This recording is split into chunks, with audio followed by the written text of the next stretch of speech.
அல்லேலூயா, அல்லேலூயா, அல்லேலூயா. நான் ஒரு 10 to 15 மினிட்ஸ்க்குள்ள முடிச்சிடுறேன். நீங்க வேற ஒண்ணுமே இல்ல, சங்கீதம் 37 மட்டும் எடுத்து வச்சுக்கோங்க. இன்னைக்கு முழுக்க முழுக்க நம்ம சங்கீதம் 37 மட்டும் தான் நம்ம தியானிக்க போறோம். அன்பான குடும்பத்துக்கு தேவன் தந்த வார்த்தை என்னன்னா, இந்த 37ல 24 வாசி. அவன் விழுந்தாலும் தள்ளுண்டு போவதில்லை, அவன் விழுந்தாலும் தள்ளுண்டு போவதில்லை, கர்த்தர் தமது கையினால் அவனை தாங்குகிறார். தேவன் அன்பான குடும்பத்துக்கு தரக்கூடிய வார்த்தை, கர்த்தர் தமது கையினால் அன்பான குடும்பத்தை தாங்குகிறார். விசுவாசிக்கிற மாத்திரம் இதுல பாருங்க, அவன் விழுந்தாலும் தள்ளுண்டு போவதில்லை. எவன்? 23ஆம் வசனம் வாசி. நல்ல மனுஷனுடைய நடைகள் கர்த்தரால் உறுதிப்படும், அவனுடைய வழியின் மேல் அவர் பிரியமாய் இருக்கிறார். அன்பான குடும்பம் தேவனுக்கு பிரியமான குடும்பமா இருக்கிறது. அதனாலதான் தேவன் இந்த குடும்பத்தை தாங்கி கொண்டு வந்தார். இனிமேலும் தேவன் தாங்க வல்லவராய் இருக்கிறார். இதுல பாருங்க, அவன் அப்படின்னா நல்ல மனுஷனுடைய நடைகள் கர்த்தரால் உறுதிப்படுத்தப்பட்டிருக்கு. அப்ப நம்மளுடைய நடைகள் யாரால் உறுதிப்படுத்தப்பட்டிருக்கு? ஆண்டவராகிய இயேசு கிறிஸ்துவின் மூலமாய் உறுதிப்படுத்தப்பட்டிருக்கிறது. அதனாலதான் அன்பான குடும்பத்தின் மேல பிரியமா இருக்காங்க. நம்ம எல்லாமே நல்ல மனுஷர்கள் தான், தீமையான மனுஷர்கள் அல்ல. அப்போ தேவன் இந்த குடும்பத்தை தாங்க வேண்டுமானால் நம்ம என்ன பண்ணணும்னு சொல்லிட்டு நம்ம ஒரு சில காரியங்களை பார்த்துட்டு நம்ம முடிக்க போறோம். அந்த 37லயே 1-2 வாசிங்க.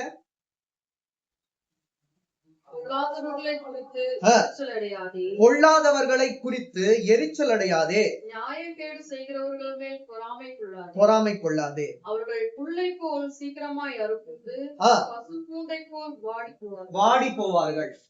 எனக்கு பொல்லாப்பு நினைக்கிறாங்க, நான் நல்லா இருக்க கூடாதுன்னு சொல்லிட்டு அநேகர் என்ன பண்றாங்க, தீங்கு செய்யும்படியா எழுந்து இருக்கிறாங்க. அப்படின்னு நீங்க கவலைப்பட்டு கொண்டிருக்கிறது தேவனுக்கு தெரியும். அதை பத்தி நீங்க என்ன பண்ணாதீங்க, கவலைப்படாதீங்க. நீங்க அவங்க மேல எரிச்சலா இருக்காதீங்க, தாழ்மையா இருங்க. எவ்வாறு பசும் பூண்டு வாடி போகிறதோ அவர்கள் வாடி போகும்படியாக தேவன் செய்வார்.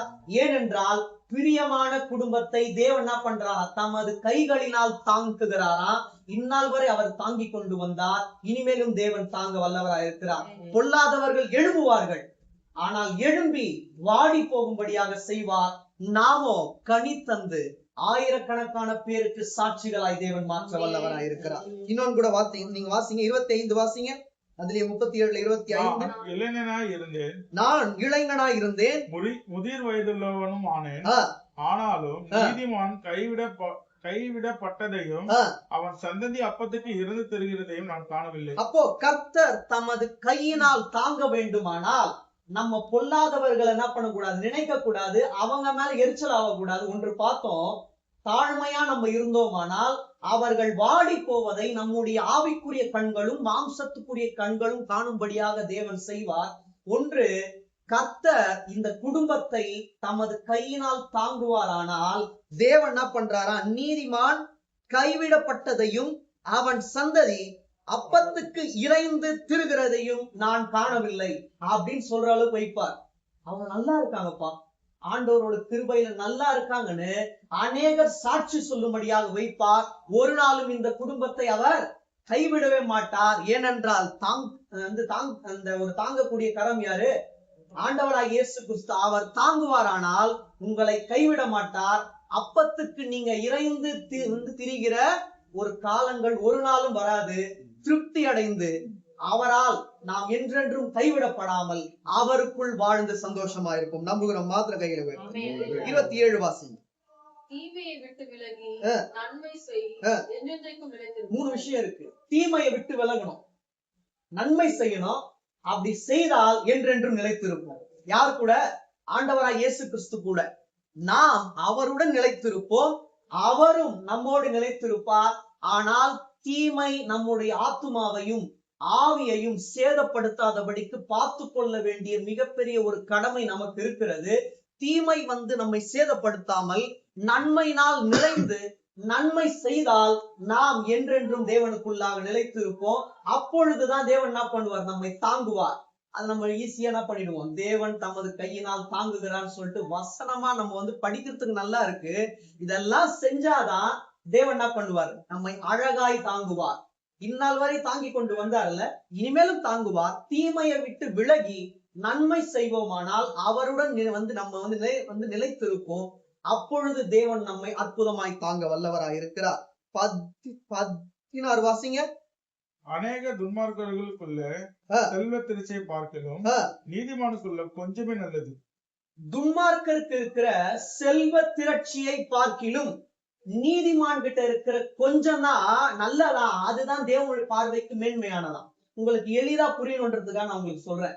நீங்க பசி இல்லாம சிக்கன் பிரியாணி சாப்பிடுறதுக்கும் நீங்க பசியோட வெறும் ரசம் சாப்பிடுறதுக்கும் வித்தியாசம் இருக்கு. இது ரெண்டுல எது நீங்க மேன்மைன்னு கேட்டீங்கன்னா, பசியோடு நீங்க சாப்பிடுற ரசம் தான் மேன்மை. நீங்க பசி இல்லாத பிரியாணி சாப்பிடும்போது சில நேரங்கள் போதும் அப்படின்ற நிலைமை வரும். அதே மாதிரிதான் துன்மார்க்கனுக்கு செல்வ திரட்சினா அவன் திருப்தியா இருக்கலாம், ஆனா அது ஒரு காலமும் அவனை வாழ வைக்காது. நீதிமான்களுக்கு இருக்கிற கொஞ்சம் இருக்கு பாத்தீங்களா, அதுல நம்ம உண்மையா இருக்கும்ல, அதுதான் தேவனுடைய பார்வையில் மேன்மையா இருக்கிறது. அதுவே நல்லதாக இருக்கிறது. இப்ப வாசிங்க, புரியும், வாசிங்க. அநேக துன்மார்க்கருக்குள்ள, அநேகனா என்ன அர்த்தம்? அநேக துன்மார்க்கர் இருக்கலாம், அந்த அநேக பேருக்கு அநேக செல்வ திரட்சிகள் இருக்கலாம், ஆனா ஒரு நீதிமானுக்கு இருக்கிற கொஞ்சம் தான் தேவனுக்கு பிரியமா இருக்கிறது. அதனாலதான் தேவன் என்ன பண்றார்? தமது கையினால் தாங்குகிறார். கீழே வாசிங்க. துன்மார்க்கருடைய புயங்கள் முடியும், நீதிமான்களையோ கர்த்தர் தாங்குகிறார். நீதிமான்களை கர்த்தர் தாங்குகிறார். தேவன் எங்களை தாங்குகிறார் சொல்றவங்க மாத்திர கையில வருது. துன்மார்க்கரின் புயங்கள் உடைந்து போயிடும், முறிந்து போயிடும். நீதிமான்களையோ தேவன் தாங்குகிறார். முறிந்து போகாது. வழி இருக்க மாதிரிதான் இருக்கும், இன்னைக்கு இருக்கும், அடுத்த நாளே வழிகள் எல்லாம் பறந்து போகும்படியாக தேவன் செய்கிறார். ஏனென்றால் அவருடைய கரமே நம்மை தாங்கி கொண்டு வருகிறது. இங்க இருக்கு, நீதிமான்களையோ கர்த்தர் தாங்குகிறார். அதான் அங்க இருக்கு, அவருடைய கரம் தாங்குகிறது. இங்க கர்த்தரே தாங்குகிறார். நம்மையும் தாங்க தேவன் வல்லவராய் இருக்கிறார். இதுல நீங்க 3 வாசிங்களேன். கர்த்தரை நம்பி நன்மை செய், தேசத்தில் குடியிருந்து சத்தியத்தை மேய்ந்து. அங்க பார்த்தோம்ல, தீமையை விட்டு விலகணும், நன்மை செய்யணும். எப்படி செய்யணுமா? கர்த்தரை நம்பி நன்மை செய். ஆண்டவரே, நான் நன்மை செய்யணும்னு தான் நினைக்கிறேன், நான் நன்மை செய்தால் தீமை வரும்னு எனக்கு தெரியும், ஆனா உங்களுடைய வசனம் தீமைக்கு நான் நன்மை செய்யணும் இருக்கு. எப்படிப்பா நடக்கும்னா, என்னை நம்பி செய்ப்பா, உன்னுடைய காரியத்தை நான் வாய்க்க பண்ண வல்லவரா இருக்கிறேன், என்னுடைய கரமே உன்னை தாங்கும் அப்படின்னு சொல்றாரு. ஆனால் நீங்க தேவனை நம்பி நன்மை செய்யுங்க, உங்களுடைய காரியங்களை தேவன் வாய்க்கும்படியாக செய்வார். நம்புகிற மாத்திர கைகளை வாசிங்க. கர்த்தரை நம்பி நன்மை செய், தேசத்தில் குடியிருந்து சத்தியத்தை மேய்ந்து. இந்த உலகத்தோடு ஒத்து வாழுங்க, ஆனா சத்தியம் எதுவோ அதை மட்டும் எடுத்துக்குங்க, தேவையற்றதை விளக்கிடுங்க. உலகத்தோடு ஒத்து நம்ம வாழக்கூடிய நாட்கள் தான். நம்ம சொல்ல முடியாது, நான் ரோட்ல போனா கூட ஒரு ரோபோட் மாதிரி யாருகிட்டயும் பேசாம அப்படியே போவேன் அப்படின்னு நம்மளால சொல்ல முடியுமா? முடியாது. உலகத்தோடு ஒத்து வாழ வேண்டிய நாட்கள் வரும். அன்பா இருங்க, பாசமா இருங்க, சத்தியம் என்னவோ அதை மட்டும் எடுத்துக்குங்க. அவங்க கிட்ட இருந்த நல்ல குவாலிட்டிஸ மட்டும் எடுத்துக்குங்க. உங்ககிட்ட இருந்த நல்ல குவாலிட்டிஸ கொடுங்க, தீமையானதை விளக்கிடுங்க. சத்தியத்தை எடுத்துக்கொண்டு நீங்கள் வாழ்வீர்களானால், அவர் சொல்றாரு, அவரை நம்பி நீங்கள் நன்மை செய்யும் போது அது ஒரு நாளும் தீமையாக போகாது. விசுவாசிக்கிற மாத்திர கைகளை இன்னும் கூட நம்ம வாசிக்கலாம். 29 வாசிங்க. அந்த 37 நீதிமான்கள் பூமியை சுதந்திரித்துக் கொண்டு என்றைக்கும் அதிலே வாசமா இருப்பார்கள். நீதிமான்கள் பூமியை சுதந்திரித்துக் கொண்டு என்றைக்கும் அதிலே வாசமாயிருக்கும். என்றென்றைக்கும் நம்மை வாசமாய் இருக்க வைத்த தேவனுக்கு ஒரு அல்லேல சொல்லலாமா? இனிமேலும் நம்மை வாசமாய் வைப்பார். ஏன்னா அவருக்குள்ளாக நீதிமான்களா இருக்கிறோம். நம்ம நீதிமான்களா இருக்கிறது அப்படின்றது பெரிய விஷயம். நல்லவங்களா இருந்துடலாம், ஆனா அவருடைய பார்வைக்கு நம்ம நீதிமானா இருக்கும். துன்மார்க்கமா இருந்துன்றது ஒரு இப்படின்றதுக்குள்ள ஆயிடும். ஆனா நீதிமானா இருக்கிறது, அதுவும் தேவனுக்கு பிரியமான நீதிமானா இருக்கிறது ரொம்ப கஷ்டம். அவ்வாறு இருக்கும்போது நித்தமாய் இந்த பூமியை சுதந்திரித்துக் கொள்ளும்படியாக தேவன் செய்தார். இனிமேலும் அவர் செய்ய வல்லவராய் இருக்கிறார். இதுல நீங்க வாசிங்க, 21 இருந்து வாசிங்களேன். துன்மார்க்கன் கடன் வாங்கி செலுத்தாமற் போனா நீதிமானோ இறங்கி கொடுக்கிறான். துன்மார்க்கன் கடன் வாங்கி விட்டு அதை கொடுக்காமல் இருக்கலாம், ஆனா நீதிமான் தன் இடத்துல இல்லைனாலும் அநேகருக்கு கொடுத்து உதவுவான். இந்த குவாலிட்டி ஆண்டவராக இயேசு கிறிஸ்து கிட்ட இருந்துதான் கிடைச்சது. அந்த நீதிமான் கிட்ட இருந்துதான் இந்த தாழ்ந்த நீதிமானுக்கு கிடைச்சது. அதனால துன்மார்க்கனை போல கடன் வாங்கி விட்டு அதை கொடுக்காமல் இருக்கக்கூடாது. நமக்கு என்ன நம்மளால முடியுமோ அதை பிறரிடம் கொடுத்து உதவும் போது பரலோகமும் சந்தோஷப்படும், ஆவியானவரும் சந்தோஷப்படுவார். நம்புகிற மாத்திர கைகளை அப்படியே வாசிங்க. 22 வாசிங்க. அவரால் ஆசீர்வதிக்கப்பட்டவர்கள் பூமியை சுதந்திரித்துக் கொள்வார்கள். அவருடைய கரம் உங்களை தாங்குமே ஆனால் அவரால் ஆசீர்வதிக்கப்பட்ட குடும்பம் பூமியை சுதந்திரித்துக் கொள்ளும்படியாக தேவன் வைப்பார். அவரால் சபிக்கப்பட்டவர்களோ அறுப்புண்டு போவார்கள். நீங்க கவலைப்படாதீங்க. உங்களுக்கு விரோதம் எழுதுவதற்கு நீங்க எதுக்கு நீங்க என்ன பண்ணக்கூடாது, கவலைப்படக்கூடாது. சபிக்கப்பட்டவர்கள் அறுப்புண்டு போவார்கள், அவ்வளவுதான். நாமோ பூமியை சுதந்திரித்துக் கொள்ளும்படியாக தேவன் வைப்பார். 33 வாசிங்க. 37 33. கர்த்தரோ அவனை இவர் கையில் விடுவதில்லை, அவன் நியாயம் விசாரிக்கப்படுகையில் அவனை ஆக்கினைக்குள்ளாக தீர்ப்பதும். இப்போ நீங்க இப்படியே படிச்சா வெறுமையா இருக்குல்ல. 32 படிச்சுட்டு 33 படி. துன்மார்க்கன் நீதிமான் மேல் கண் வைத்து அவனை கொல்ல வகை தேடுகிறான். நீதிமான் துன்மார்க்கன் மேல் கண் வைத்துன்னு இல்ல நான் உங்களுக்கு சொல்றேன். அதாவது இங்க எப்படி இருக்குன்னா, துன்மார்க்கன் நீதிமான் மேல் கண் வைத்துன்னு இருக்கு. கொஞ்சம் மாற்றி நம்ம எழுதியிருந்தோம்னு வைங்களேன். அதாவது அங்க ஆரம்பத்துல எழுதப்பட்டவங்க எழுதியிருந்தானா அது எப்படி இருந்திருக்கும் நான் உங்களுக்கு சிம்பிளா சொல்றேன். நீதிமான் துன்மார்க்கன் மேல் கண் வைத்துனா அந்த டாபிக்கே மாறி இருக்கும். அவ்வளவு அழகா எழுதியிருக்காரு பாருங்க. ஆண்டவராகிய இயேசு கிறிஸ்து மூலமா எழுதப்பட்ட வார்த்தை அநேகர் எழுதியிருக்கிறாங்க. ஆவிக்குள்ளானவர்கள் எவ்வளவு அழகா எழுதியிருக்காங்க பாருங்க. துன்மார்க்கன் நீதிமான் மேல் கண் வைத்து, நீதிமான்களுடைய கண் ஆண்டவராகிய இயேசு கிறிஸ்து மேல இருக்கு, அந்த துன்மார்க்கனுடைய கண் நீதிமான் மேல இருக்கு. அவர்கிட்ட இருக்கிறதுனாலதான் அந்த ஒரு துன்மார்க்கம் நம்மளை நெருங்காமல் தேவன் பாதுகாத்து கொண்டு வந்தார். ஆனா துன்மார்க்கன் நம்ம கண் வைத்துக் கொண்டுதான் இருப்பான். அதை பத்தி என்ன பண்ணக்கூடாது, கவலைப்பட்டு நானும் அவன் மேல கண் வைப்பேன் அப்படின்னு சொன்னா பழைய ஏற்பாட்டுல கண்ணுக்கு கண் பல்லுக்கு பல் அப்படின்ற காலகட்டம் வந்துவிடும். நம்மளுடைய கண் எல்லாம் ஆண்டவர் மேலதான் இருக்கும். அவர் நம்மை நோக்கி பார்க்கணும், நாமும் அவரை நோக்கி பார்க்கணும்.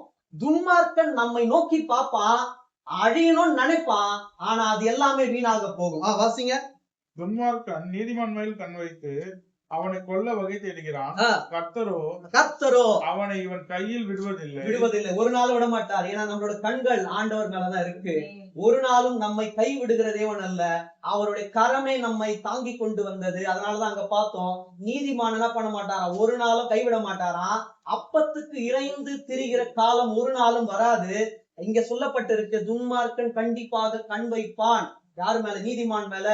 அவன் அவ்வாறு கண் வைத்து கொலை செய்யும்படியாக அந்த ஒரு வகை தேடினாலும் தேவன் என்ன பண்ணுவாராம், கர்த்தரோ அவனை இவன் கையில் விடுவதில்லை. ஒரு நாள் விட மாட்டார். அவன் நியாயம் விசாரிக்கப்படுகையில் அவனை ஆக்கினைக்குள்ளாக தீர்ப்பதும் இல்லை.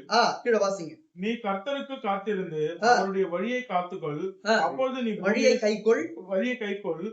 அப்பொழுது நீ பூமியை சுதந்திரத்தில் கொள்வதற்கு அவர் உன்னை உயர்த்துவார். துன்மார்க்கர் அறுப்புண்டு போவதை நீ காண்பாய். இந்த நாளுக்கென்று தேவன் உங்களுக்கு தரும் ஒரு திறவுகோல் வசனம் தான் இந்த 34ஆம் வசனம். இதை இன்னும் அழுத்தமாக நீங்க வாசிக்கும் போது, நீ கர்த்தருக்கு காத்திருந்து அவர் நம்மை தாங்க வேண்டுமானால் அவருக்காக காத்திருக்க வேண்டும். உடனே கிடைச்சிருமா? அவருடைய பிரசன்ஸ் எல்லாம் உடனே கிடைச்சிடாது.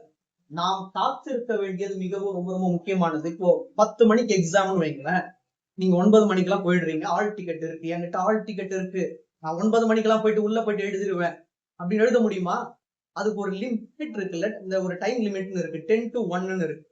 நான் 9 மணிக்கு எழுதிட்டு எவ்வளவு சீக்கிரம் முடிக்க முடியுமோ முடிச்சுட்டு வெளியே வந்துடுறேன். என்ன மட்டும் விடுங்கன்னா விடுவாங்களா? நம்ம வெயிட் பண்றது ரொம்ப ரொம்ப முக்கியம். அதுக்காகவே நம்ம வெயிட் பண்றோமே. இந்த உலகத்தை படைத்த இருக்காரு, அவருக்காக நம்ம எவ்வளவு நாள் வெயிட் பண்ணணும்? அப்ப கர்த்தருக்காக நம்ம என்ன பண்ணணும்? காத்திருக்க வேண்டும். ஒன்று, அவருடைய வழியை கைக்கொள். அவருடைய வழியை கைக்கொள்ள வேண்டும். நீங்க உண்டு பண்ணி இந்த வழியில என்ன நடத்துங்கப்பா, இதை நான் என்ன பண்ற கைக்கொள்றேன்னு சொல்லக்கூடாது. நீங்கள் எனக்காக என்ன வழியை உண்டு பண்ணி நீங்கள் வைத்திருக்கிறீர்களோ அந்த வழியில என்ன நடத்துங்கப்பா, அதை கண்டிப்பா நான் கைக்கொள்றேன். கீழே அப்பொழுது நீ பூமியை அப்பொழுதுதான் பூமியை சுதந்திரித்துக் கொள்ளும்படியாக தேவன் செய்வார். அவர் உன்னை உயர்த்துவார். துன்மார்க்கர் அறுப்புண்டு போவதை மறுபடியும் சொல்றார், துன்மார்க்கர் அறுப்புண்டு போவதை நீ காண்பாய். நம்புகிற மாத்திர கையில நமக்கு விரோதமா எழும்புகிற துன்மார்க்கர் அறுப்புண்டு போவதை நம்முடைய கண்கள் காணும்படியாக தேவன் செய்வார். அவருக்காக காத்திருக்க வேண்டும். அந்த வழியை நம்ம என்ன பண்ணணும், கை கொள்ள வேண்டும். அப்பொழுது பூமியை சுதந்திரித்துக் கொள்ளும்படியாக தேவன் செய்வார். துன்மார்க்கன் அறுப்புண்டு போவதை நம்முடைய கண்கள் காணும்படியாக செய்வார். இன்னும் ஒன்னே ஒண்ணு நம்ம வாசிட்டு முடிக்கலாம். 37 வாசிங்க. நீ உத்தமனை நோக்கி செம்மையானவனை பார்த்திரு, அந்த மனுஷனுடைய முடிவு சமாதானம். நம்ம யார பார்க்கணும்? அந்த உத்தமனை பார்க்கணும். உத்தமனாகிய இயேசு கிறிஸ்து. அப்படின்னா உத்தமன்னா யார்? நம்ம தேடுவோம் பைபிள்ல. யாரு உத்தமன்? யோபு. அதான் நம்மளுக்கு ஞாபகம் வரும். உத்தமனும் சன்மார்க்கனும் அப்படின்னு சொல்லிட்டு யோப அப்ப யோப தான் நம்ம ஃபாலோ பண்ணணும். அதுக்கப்புறம் நீங்க யோப பத்தி நீங்க படிச்சு நீங்க பார்க்கும்போது அந்த மாம்சத்துக்குரிய வலியினால சில நேரங்கள்ல தேவனே என்ன பண்றாரு, கேட்கிறாரு, காலத்தில் என் எலும்புகள் துளைக்கப்பட்டு என் நரம்புகளுக்கு இளைப்பாறுதல் இல்லாது இருந்தது. என் சுகவாழ்வு ஒரு மேகம் எவ்வாறு கடந்து போகிறதோ அவ்வாறு கடந்து போகிறது. நன்மைக்கு காத்திருந்தேன், தீமை வந்தது. வெளிச்சம் வரவில்லை, இருள் வந்தது. சேற்றில் தள்ளப்பட்டேன், தூளுக்கும் சாம்பலுக்கும் ஒப்பானேன்னு சொல்றார். என் என்னுடைய தோல் உடல் முதலாய் கருத்து போயிற்று அப்படிலாம் சொல்றாரு. மாம்ச வலினால சொல்றாரு. அவருக்கு நம்பிக்கை இருந்தது, ஆனா மாம்ச வலி. அவர் உத்தமனான ஒரு உண்மையான உத்தமன் அல்ல, தேவனால் சாட்சி பெற்றவர் உலக பிரகாரமாக. ஆனா தேவனே அந்த உண்மையான உத்தமன். அந்த உத்தமனை நம்பி நம்ம வாழும்போது வாசிங்க. நீ உத்தமனை நோக்கி செம்மையானவனை பார்த்து, செம்மையானவனை பார்த்து, இந்த செம்மையானவனை தான் நம்ம என்ன பண்ணணும், பார்த்து இருக்கணும். அந்த மனுஷனுடைய முடிவு சமாதானம். அவர் நமக்கு கொடுக்கக்கூடிய சமாதானம் அது நித்திய சமாதானமா இருக்கும். ஏனென்றால் ஆண்டவராக இயேசு கிறிஸ்துவே அந்த சமாதான பிரபுவா இருப்பார்.